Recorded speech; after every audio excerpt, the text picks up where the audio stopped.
Assalamualaikum warahmatullahi wabarakatuh. Saya Amanda Amalia Putri dengan NIM 50900122084 dari kelas Kesejahteraan Sosial C. Baik, saya perwakilan dari kelompok 1 ingin mempresentasikan hasil diskusi kami dengan judul Pengertian, Objek, dan Metode Psikologi Sosial. Yang pertama yaitu definisi psikologi.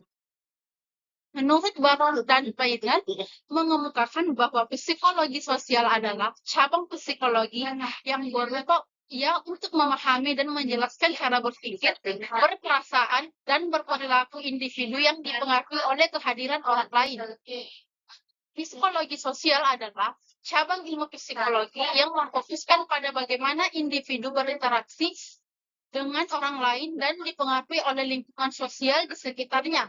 Disiplin ini mempelajari berbagai aspek perilaku manusia, termasuk sikap, persepsi, dan interaksi sosial.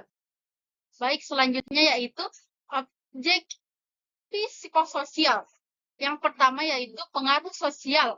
Pengaruh sosial mencakup proses di mana individu mengubah pikiran, perasaan, dan perilakunya karena pengaruh orang lain.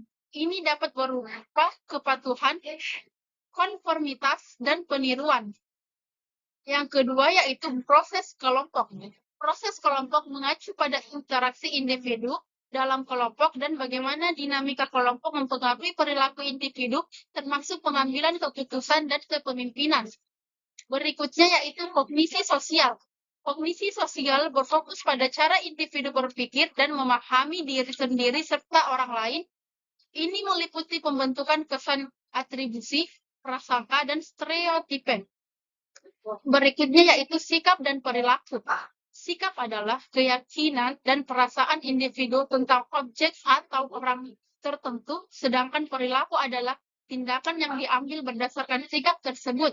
Hubungan antara sikap dan perilaku sangat penting dalam memahami tindakan individu.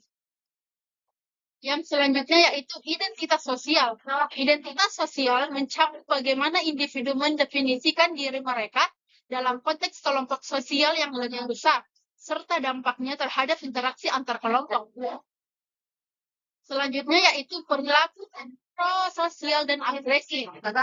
Psikologi sosial juga mempelajari perilaku prososial seperti altruisme yang bertujuan membantu orang lain serta berperilaku agresif yang bertujuan menyakiti orang lain. Yaitu selanjutnya yaitu metode.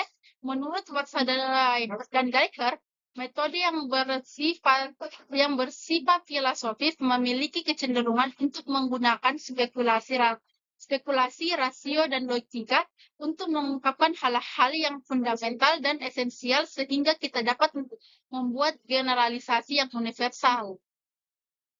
Yang kedua, metode intuitif, yang dimana cara ini sengaja dilakukan untuk mengadakan sesuatu penyelidikan atau dengan cara tidak sengaja dalam pergaulan sehari-hari.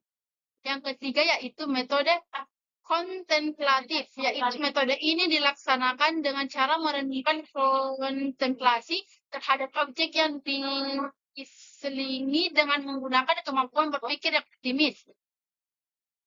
Yang keempat yaitu metode filosofis religius, yaitu metode ini dilakukan dengan menggunakan materi-materi agama sebagai alat untuk menyelidiki pribadi manusia, sebab nilai-nilai yang terkandung dalam ajaran agama itu merupakan kebenaran yang mutlak.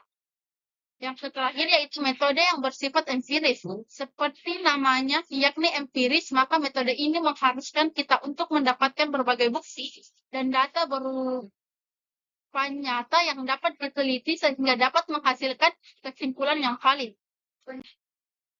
Yaitu yang terakhir yaitu kesimpulan. Psikososial merupakan cabang ilmu yang mempelajari bagaimana interaksi sosial mempengaruhi pikiran, perasaan, dan perilaku individu dalam konteks kelompok dan masyarakat. Dengan fokus pada pengaruh sosial, proses kelompok, kognisi sosial, serta sosial dan perilaku.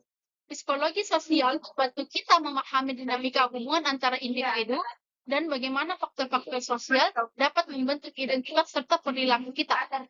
Baik, itulah tadi presentasi dari saya. Sekian dan terima kasih. Assalamualaikum warahmatullahi wabarakatuh.